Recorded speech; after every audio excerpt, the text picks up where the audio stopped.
जय श्री कृष्णा। राधे राधे दोस्तों। आशा करती हूँ कि दिवाली का ये पर्व आप सबके लिए बहुत ही मंगलमय और शुभ रहा होगा। तो कल अन्नकूट यानी कि गोवर्धन पूजा है। आशा करती हूँ कि आप सबके लिए ये बहुत ही शुभ हो, आप सबके जीवन में ढेर सारी खुशियाँ आएँ और प्रभु आप सबको भक्ति प्रदान करें।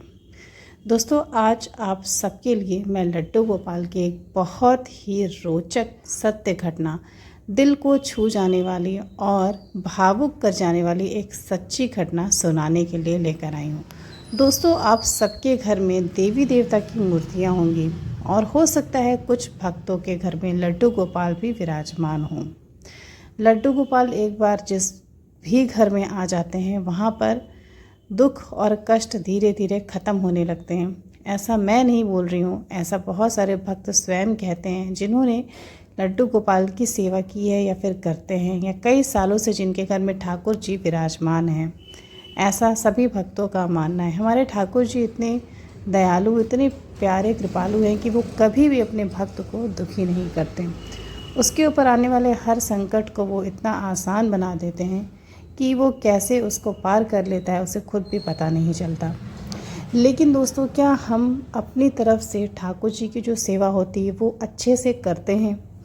उसकी बहुत सारे नियम होते हैं सेवा के, ठाकुर जी को भोग लगाने के, उनको स्नान आदि कराने के बहुत सारे नियम होते हैं और हम सबके लिए उन सारे नियमों का पालन करना संभव नहीं है। लेकिन हमारा प्रयास यही होना चाहिए कि हम पूरी तरह से अपने स्थान पर सही रहें और जो भी नियम होते हैं उसे ज़्यादातर उसका पालन करने का प्रयास करें, क्योंकि 100% करना तो किसी के लिए भी संभव नहीं। ऐसे बहुत ही कम ही लोग होते हैं जो पूरी तरह से पवित्रता से, सिद्धांत से जो है लड्डू गोपाल की या ठाकुर जी की सेवा कर पाएँ। लेकिन जिसके पास जैसी व्यवस्था हो, जैसी जो साधन उपलब्ध हो, उस साधन के हिसाब से लड्डू गोपाल की सेवा हमें करनी चाहिए। अगर हमारे पास कुछ अभाव है तो ऐसा नहीं है कि हम लड्डू गोपाल की सेवा नहीं कर सकते हैं। हमारे ठाकुर जी से ऐसी कोई भी चीज़ नहीं है जो छिपी हो। हमारी कोई भी स्थिति, परिस्थिति, प्रतिकूलता ऐसा हो ही नहीं सकता जिसे ठाकुर जी जाने ना। तो हमें भक्ति में या सेवा में दिखावा नहीं करना है, बढ़ चढ़ के करने की कोई भी आवश्यकता नहीं। बस हमारे पास जो भी चीज़ें उपलब्ध है, जो हमें प्रभु ने दिया है, हमें बस वही उन्हें अर्पण करना है और कुछ भी नहीं करना। लेकिन दोस्तों, कुछ ऐसी छोटी छोटी बातें होती हैं जिनका हमें ज़रूर ध्यान रखना चाहिए और अगर हम उनका ध्यान रखेंगे तो हम जो सेवा कर रहे हैं, भक्ति कर रहे हैं, उसका फल हमें बहुत जल्दी मिलेगा। जैसे लड्डू गोपाल को किस स्थान पर विराजमान करें, उनके आसपास ऐसी कौन सी चीज़ें हैं जो नहीं होनी चाहिए, या फिर लड्डू गोपाल का अगर मंदिर हमारे घर में है तो वो किस स्थान पर होना चाहिए, वो स्थान, वो कमरा कैसा होना चाहिए। ये सब छोटी छोटी बातें जो है वो बहुत ही ज़्यादा महत्व रखती हैं और इनका हमारी सेवा पर, हमारी बुद्धि पर, हमारे भक्ति पर बहुत ज़्यादा प्रभाव पड़ता है। तो दोस्तों, आज आपको एक ऐसी ही सत्य घटना मैं सुनाने जा रही हूँ। दोस्तों, ये सत्य घटना मुझे बताई है दीपिका जी ने, जो कि मध्य प्रदेश के एक शहर में रहा करती हैं। दीपिका जी जो हैं एक बहुत ही ऐसे स्थान पर वो रहती हैं, एक छोटा सा मोहल्ला जहाँ पर काफ़ी छोटे छोटे मकान हुआ करते हैं और उनका भी जो घर है, जो मकान है, वो सरकारी क्वार्टर है जो कि बहुत ही ज़्यादा छोटा था, बहुत कंजेस्टेड था। उनके घर में सिर्फ 2 कमरे थे। एक जो आगे का कमरा है वो जो है ड्राइंग रूम था, जिसमें गेस्ट आते थे, मेहमान आते थे तो बैठते थे, और एक अंदर का बेडरूम था जिसमें वे सभी सोते थे, खाना खाते थे और उनका दिन भर उस कमरे में बीतता था। जो उनके लड्डू गोपाल थे वो पीछे वाले ही कमरे में, जिसमें वे सब सोते थे, उसी में उन्होंने लड्डू गोपाल को विराजमान कर रखा था।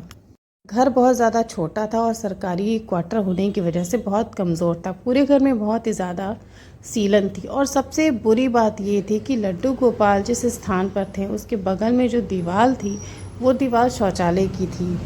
शौचालय और उस कमरे की एक ही दीवार थी और उसी दीवार से सटा कर जो है दीपिका जी ने लड्डू गोपाल का मंदिर बना कर रखा था। घर बहुत ज़्यादा छोटा था, नालियाँ वगैरह सब कुछ बहुत ही ज़्यादा कंजेस्टेड थी और दिन भर बहुत ही गंदी बदबू आती रहती थी उस कमरे में। जहाँ पर मंदिर था ठाकुर जी का, वहाँ पर भी बहुत ख़राब स्मेल आती थी। जो भी लोग आते थे वो लोग बोला भी करते थे कि आपने इतने गंदे स्थान पर लड्डू गोपाल को विराजमान किया, ये बहुत गलत बात है। लेकिन तब दीपिका जो थी वो सिर्फ यही बोलती थी कि जब मेरे पास स्थान ही नहीं है तो मैं क्या करूं, भगवान ने मुझे यही दिया, अगर भगवान को मुझसे अच्छी सेवा चाहिए तो उन्हें मुझे आलीशान मकान देना चाहिए, धन वैभव सब कुछ देना चाहिए था, तब मैं उनका अच्छे से मंदिर बना पाती। कहने को तो ये बात सीधी सी थी, लेकिन दोस्तों जब हमारे मन का भाव ही अच्छा नहीं होता है तो हम भक्ति करके क्या करेंगे। हमारा मन ही साफ नहीं है, हम भगवान के बारे में ही अगर गलत सोचे तो भक्ति का कोई भी फ़ायदा नहीं है। ऐसी भक्ति कभी भी भगवान जो है स्वीकार नहीं करते। तो जब भी कोई आता था वो उन्हें टोकता था, और ये बात बिल्कुल सच है कि जहाँ पर उनका मंदिर था वहाँ से सटे ही शौचालय की दीवार थी। एक बार बारिश का समय चल रहा था, इतनी ज़्यादा बारिश होती है कि जो दीवार होती है वहाँ से सीलन की वजह से और बारिश होने की वजह से बारिश का पूरा पानी कमरे में आने लगा, और पानी की धार इतनी ज़्यादा तेज़ थी कि पूरे कमरे में 1 फीट के आसपास जो है वो पानी इकट्ठा हो गया। और दोस्तों वो पानी वैसे तो बारिश की वजह से ही आ रहा था, भरने की वजह से, लेकिन वो शौचालय का पानी उससे मिल के आ रहा था, वो बहुत ही गंदा बदबूदार पानी था। सभी का घर में जो है जीना हराम हो गया, क्योंकि सारी चीज़ें भीगने लगी, कहीं भी बैठने और कुछ भी करने की जगह नहीं बची। जो भी घर में सामान था, बक्से थे, कपड़े थे, खाने पीने के जो भी सामान थे, फर्नीचर वगैरह, वो सब कुछ जो है थोड़े थोड़े भीग गया, और मतलब 1-1 फीट वो पानी में डूब गया। और जिस स्थान पर लड्डू गोपाल का मंदिर था वो भी अब डूबने ही वाला था। सभी परेशान थे, दीपिका जी बहुत परेशान थे कि अब मैं क्या करूं, क्या ना करूं। दीपिका ने बिल्कुल छोड़ दिया कि मुझे कोई भी मतलब नहीं, लड्डू गोपाल अगर चाहते तो मेरी समस्या दूर कर सकते थे। मैं इतने वर्षों से उनकी सेवा कर रही हूँ, लेकिन उन्होंने मेरी गरीबी नहीं दूर की, तो मैं फिर उनके लिए क्या कर सकती हूँ। अगर ये सब कुछ उन्हें चाहिए तो फिर उन्हें मुझे देना भी चाहिए। उसने लड्डू गोपाल को जो है उसी गंदी अवस्था में छोड़ दिया। और दीपिका जी बताती हैं कि उस समय उस साल जो है इतनी ज़्यादा बारिश आई, बिल्कुल बाढ़ वाली स्थिति हो गई, सबके घरों में बहुत ज़्यादा पानी घुस गया, बहुत सारे लोग जो अपना घर छोड़कर कहीं और जाकर रहने लगे। लेकिन दीपिका के पास जो है कोई और विकल्प नहीं था कि वो अपने किसी सगे संबंधी के घर जाके रहें या फिर लड्डू गोपाल को वहाँ से कहीं हटाएं। उन्होंने सब कुछ जो है छोड़ दिया कि जो भी होगा वो होगा, मुझे कोई भी परवाह नहीं है। रात का समय था, सभी सो रहे थे, दीपिका भी सो रही थी, तभी उन्हें अचानक से एक अजीब सा सपना आता है। वो सपने में देखती हैं कि बहुत ही नन्हा सा बालक जो है वो बारिश में भीगा हुआ है, उसके पूरे शरीर में कीचड़ लगे हुए हैं और बहुत ज़्यादा रो रहा है। वो बार बार दीपिका का आंचल पकड़ के खींच रहा है और मैया मैया बोल रहा है। तभी अचानक से जो है दीपिका की नींद खुलती है, बिल्कुल अंधेरा रहता है और उसे ऐसा महसूस होता है कि उसके पास कोई है। जब वो लाइट जलाती है तो वो देखती है कि उसके लड्डू गोपाल जो उसके बगल में उसके बिस्तर पर बैठे रहते हैं, विराजमान रहते हैं। और ये पूरी तरह आश्चर्यजनक बात थी, क्योंकि लड्डू गोपाल को उसने कहीं भी हटाया ही नहीं था, किसी ने भी नहीं हटाया था। फिर लड्डू गोपाल जब अपने स्थान से हटकर दीपिका के बिस्तर पर कैसे आ गए। उस रात दीपिका को अनुभव हुआ कि शायद भगवान को सब कुछ दिख रहा है और भगवान मुझे कुछ कहना चाह रहे हैं, कोई संदेश देना चाह रहे हैं। मैं बहुत गलत कर रही हूँ, उनके साथ मैं जो भी कर रही हूँ मैं गलत कर रही हूँ। दीपिका को समझ में नहीं आया कि मैं क्या करूँ। और अगले दिन सुबह जो है वो जो बारिश का पानी रहता है, जो गंदा पानी रहता है, वो बिल्कुल लड्डू गोपाल के मंदिर तक पहुँचने वाला रहता है। बस कुछ ही इंच बचे रहते हैं मंदिर तक, लड्डू गोपाल तक गंदा पानी पहुँचने में।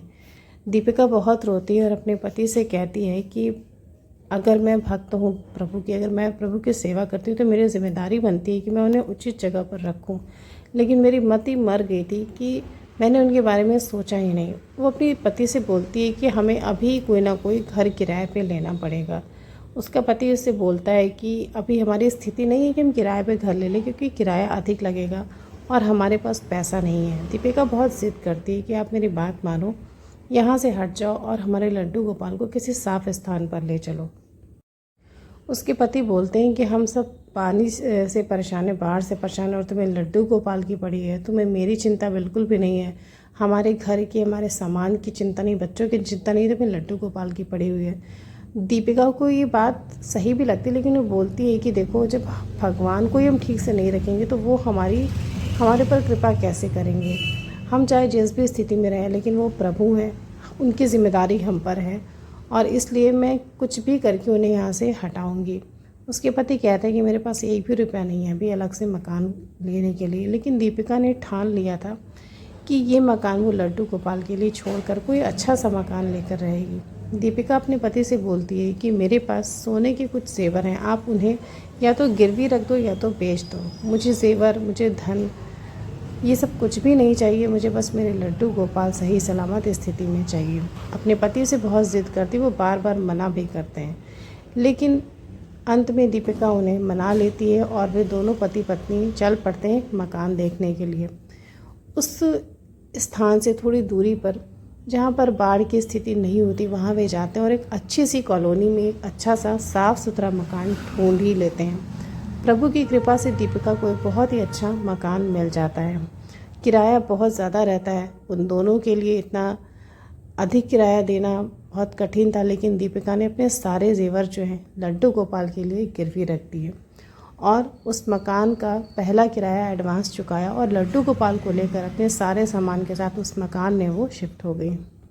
तो दीपिका बताती है कि ये सब मैंने कैसे किया, कैसे हुआ, मुझे कुछ भी याद नहीं, मेरे मन में कैसे आया, मैंने अपने पति को कैसे मनाया, मुझे घर कैसे मिला, ये सब कुछ सिर्फ ठाकुर जी ने ही कराया। मैंने अपना सब कुछ भगवान के लिए दांव पे लगा दिया था। मुझे ऐसा लगा कि अब मैं अपने ठाकुर जी को ही सुख नहीं दे सकती, आराम नहीं दे सकती, तो मेरा जीना बिल्कुल व्यर्थ है। अगर मेरा सब कुछ ठाकुर जी की सेवा में चला भी जाए, नुकसान भी हो जाए, मैं गरीब भी हो जाऊं, तो मुझे कोई भी परवाह नहीं है। मेरे ठाकुर जी मेरे पास हैं, बस वो ही मेरे लिए सबसे बड़ी चीज़ है। पति पत्नी परिवार के साथ उस मकान में चले जाते हैं। जो उनका रहन सहन होता है वो तो सुधर जाता है, हालांकि महीने में किराया देना थोड़ा मुश्किल होता है, लेकिन फिर भी वो दोनों लड्डू गोपाल के लिए जो है ये इतना बड़ा कदम उठाते हैं। दोस्तों, दीपिका बताती है कि जब उसने ये किया तो ये बिल्कुल नहीं सोचा था कि हमारा भविष्य क्या होगा, मेरे पास कुछ बचेगा या नहीं बचेगा। लेकिन उस मकान में जाते ही 1 महीने के अंदर ही दीपिका की दुनिया बिल्कुल बदल गई। उसने सोचा भी नहीं था कि उसके साथ ऐसा कुछ होगा। 1 महीने के बाद ही दीपिका के पति की दिल्ली में एक बहुत ही अच्छी कंपनी में जॉब लग जाती है, जिसकी सैलरी बहुत ही ज़्यादा होती है, इतनी ज़्यादा कि उसने कभी कल्पना भी नहीं की थी। उसके पति दिल्ली चले जाते हैं जॉब को ज्वाइन करने के लिए और 2 महीने के बाद दीपिका को अपने बच्चों को भी वहाँ पर बुला लेते हैं। उसके पति को वहाँ कंपनी की तरफ से रहने के लिए बहुत ही सुंदर सा घर और गाड़ी दोनों ही मिलती है, जिसका किराया कुछ भी नहीं था। वो सब कुछ कंपनी की तरफ से फ्री था और बहुत ही अच्छी आमदनी होने लगती है। दोनों की स्थिति ऐसे बदलती है जैसे कोई जादू हो गया हो, कोई करिश्मा हो गया हो। वो सारी खुशियाँ दीपिका को मिलने लगती हैं जो उसने कभी कल्पना में भी अपने लिए नहीं सोचा था। दीपिका लड्डू गोपाल के साथ दिल्ली में शिफ्ट हो जाती है और एक बहुत ही सुंदर से घर में रहने लगती है। पूरा जीवन बदल जाता है। उसने कभी कल्पना भी नहीं की थी कि मेरे जीवन में इतनी सारी खुशियाँ आएंगी। तो दोस्तों, दीपिका इन सब का श्रेय जो है वो लड्डू गोपाल को देती है, क्योंकि उसने अपना सब कुछ बाल गोपाल के लिए न्यौछावर कर दिया। उसका सोचना ये था कि जब मेरे प्रभु ही मुझसे प्रसन्न नहीं होंगे तो मेरे लिए सारी सुख समृद्धि सब कुछ बेकार है, मुझे कुछ भी नहीं चाहिए। और देखिए, प्रभु जो है अपने भक्त के सारे कर्मों को नोट करते रहते हैं, सब कुछ देखते रहते हैं। सब कुछ बदल गया। लड्डू गोपाल एक बहुत ही अच्छे से घर में जो है दीपिका के साथ रहने लगे और दीपिका ने जो जेवर गिरवी रखे थे वो उसे मिल गए। उसने वो कर्ज़ा चुकाकर अपना जेवर भी ले लिया, सब कुछ अच्छा हो गया। और सबसे बड़ी बात ये थी कि उसके मन में जो ग्लानि थी वो ख़त्म हो गई। तो दीपिका दोस्तों इस घटना को बताने के बाद ये कहती है कि अगर उस समय मेरी आंखें नहीं खुली होती तो शायद आज मैं उसी घर में अपने बाल गोपाल के साथ होती। मुझे जो कष्ट होता वो तो होता ही, लेकिन प्रभु को उस स्थिति में देखकर मेरा मन कितना दुखी होता ये मैं बता नहीं सकती। तो दोस्तों, हमारे पास जो भी है वो सिर्फ प्रभु का ही दिया हुआ है, हमारा कुछ है ही नहीं। प्रभु इतने कृपालु हैं कि वो हमारे प्रारब्ध को नज़रअंदाज करके हमें सारी चीज़ें देते हैं, लेकिन हमारे अंदर अहंकार इतना है कि हम उसे स्वयं द्वारा अर्जित किया हुआ समझते हैं। सच तो ये है कि हमारा कुछ है ही नहीं। तो दीपिका ने जैसा सोचा कि सब कुछ भगवान का है, वैसा ही हर भक्त को सोचना चाहिए और तभी जो है हमारे जीवन की दिशा सही होगी और हमारे जीवन में भक्ति आएगी। दीपिका जी के जीवन में घटी ये सत्य घटना आपको अच्छी लगी हो तो अपने मित्रों के साथ इसे ज़रूर शेयर करिएगा। लड्डू गोपाल की ऐसी और भी प्यारी लीलाओं को सुनने के लिए मेरे चैनल को ज़रूर सब्सक्राइब करिएगा। फिर मिलती हूँ एक नई सत्य घटना के साथ। जय श्री राधे।